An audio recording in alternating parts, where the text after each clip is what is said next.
Welcome to the Learning Pines YouTube. We hope this video helps.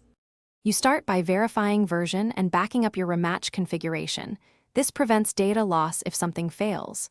Once done, confirm you have admin privileges and at least 1 GB free disk space so the updater can unpack files. Make sure your connection is stable and pause any automated tasks. Then download the official patch bundle for your exact build. This ensures compatibility. Finally, keep a simple changelog so you can roll back or report issues with precise details if needed. You now stop dependent services to avoid conflicts during file replacement. This reduces runtime errors.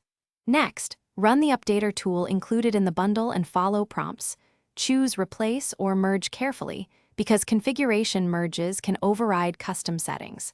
Once files are applied, run any required database migrations to align schemas. This prevents runtime exceptions.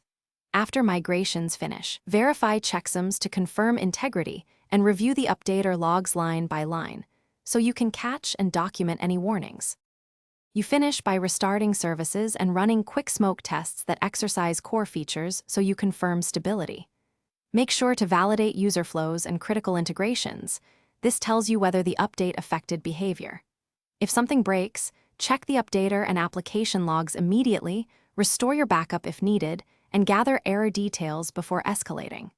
Finally, document the outcome, increment the internal version tag, and schedule short-term monitoring so you catch regressions early.